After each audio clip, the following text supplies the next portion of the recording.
Sanctus, Sanctus, Sanctus Dominus Deus Sabaoth.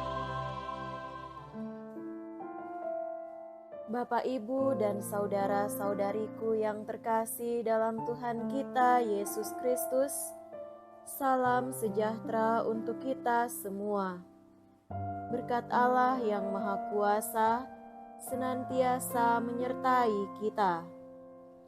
Marilah kita mendengarkan dan merenungkan bacaan-bacaan kitab suci hari Senin tanggal 13 Januari tahun 2025. Dalam nama Bapa dan Putra dan Roh Kudus. Amin. Bacaan pertama dari surat kepada orang Ibrani bab 1 ayat 1 sampai 6. Saudara-saudara, pada zaman dahulu Allah berulang kali dan dalam pelbagai cara berbicara kepada nenek moyang kita dengan perantaraan para nabi. Tetapi pada zaman akhir ini, Allah telah berbicara kepada kita dengan perantaraan Anaknya. Anaknya itulah yang ditetapkannya sebagai yang berhak menerima segala yang ada. Oleh Dialah, Allah menjadikan alam semesta. Dialah cahaya kemuliaan Allah dan gambar wujud Allah. Dialah yang menopang segala yang ada dengan sabdanya yang penuh kekuasaan. Dan setelah selesai mengadakan penyucian dosa, Ia duduk di sebelah kanan yang maha besar di tempat yang tinggi. Ia jauh lebih tinggi daripada malaikat-malaikat, sebagaimana nama yang dikaruniakan kepadanya jauh lebih indah daripada nama mereka. Karena kepada siapakah di antara malaikat-malaikat itu Allah pernah berkata, "Anakkulah engkau. Pada hari ini engkau telah kuperanakan," ataupun "Aku akan menjadi bapanya dan ia menjadi anakku." Lagi pula, ketika mengantar pula anaknya yang sulung ke dunia, Ia berkata, "Semua malaikat Allah harus menyembah Dia." Demikianlah sabda Tuhan. Syukur kepada Allah.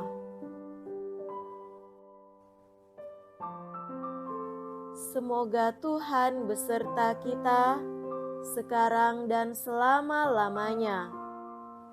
Inilah Injil suci menurut Santo Markus. Dimuliakanlah Tuhan.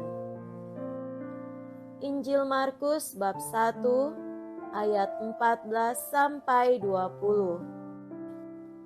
Sesudah Yohanes Pembaptis ditangkap, datanglah Yesus ke Galilea memberitakan Injil Allah. Yesus memberitakan, waktunya telah genap. Kerajaan Allah sudah dekat. Bertobatlah dan percayalah kepada Injil. Ketika Yesus sedang berjalan menyusur danau Galilea, Ia melihat Simon dan Andreas, saudara Simon. Mereka sedang menebarkan jala di danau, sebab mereka penjala ikan. Yesus berkata kepada mereka, "Mari, ikutlah aku, dan kalian akan kujadikan penjala manusia." Mereka segera meninggalkan jalannya dan mengikuti Yesus. Dan setelah Yesus meneruskan perjalanannya sedikit lagi, dilihatnya Yakobus, anak Zebedeus, dan Yohanes saudaranya sedang membereskan jala di dalam perahu. Yesus segera memanggil mereka, dan mereka meninggalkan ayahnya, Zebedeus, dalam perahu bersama orang-orang upahannya. Lalu mereka mengikuti Yesus. Demikianlah sabda Tuhan. Terpujilah Kristus. Saudara-saudariku yang terkasih dalam Tuhan kita Yesus Kristus, tema renungan kita pada hari ini adalah misi anak Allah. Kemarin kita merayakan pesta pembaptisan Tuhan, perayaan yang menutup lingkaran masa Natal dalam kalender liturgi kita. Dan mulai hari ini, kita melanjutkan permenungan dan perjalanan bersama kita sebagai kaum peziarah pengharapan bersama Yesus yang mulai tampil di depan umum. Dalam pesta pembaptisan Tuhan, kitab suci telah memberikan kesaksian kepada kita tentang siapakah Yesus. Di Sungai Yordan, setelah dibaptis oleh Yohanes Pembaptis, Yesus dimaklumkan sebagai "Engkaulah anakku yang kukasihi, kepadamulah aku berkenan." Yesus adalah anak Allah.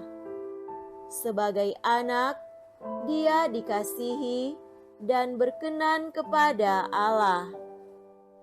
Pemakluman akan identitas Yesus sebagai anak Allah dilanjutkan oleh refleksi penulis kitab Ibrani yang menguraikan bahwa Yesus adalah Dia yang menjadi juru bicara Allah. Allah berbicara kepada umat-Nya dengan pengantaraan Dia, dan kepada Dia hormat dan sembah sujud harus diberikan. Maka, sebagai juru bicara Allah, tampillah Yesus di depan umum dan mulai menyerukan, "Waktunya sudah genap, kerajaan Allah sudah dekat. Bertobatlah dan percayalah kepada Injil." Pemakluman kerajaan Allah dan menyerukan pertobatan, itulah misi utama Yesus, anak Allah dan juru bicara Allah. Bagi Yesus, misi itu jelas, dan untuk merealisasikan misi itu, Ia memanggil orang-orang untuk berjalan bersama Dia dalam menjalankan misinya. Kisah panggilan murid-murid Yesus mengungkapkan tanggapan manusia terhadap undangan untuk berjalan bersama Yesus, mewujudkan impian Allah bagi umat manusia. Saudara-saudariku terkasih, melalui misteri pembaptisan yang sudah kita terima, kita juga diangkat menjadi anak-anak Allah. Apakah kita telah berusaha menjadi anak-anak Allah yang berkenan kepadanya, dan karena itu semakin dikasihinya pula? Kita akan menjadi anak-anak Allah yang berkenan kepadanya apabila kita menaruh sujud dan hormat kepada Yesus dengan menanggapi undangannya untuk ikut serta berjalan bersama Dia dalam memaklumkan kerajaan Allah dan menandai diri dengan pertobatan dan kepercayaan terhadap Injil. Jadilah kita pewarta dan pelaksana kabar gembira Injil, maka kasih Allah akan semakin memenuhi hidup kita. Semoga demikian. Amin. Dalam nama Bapa dan Putra dan Roh Kudus. Amin.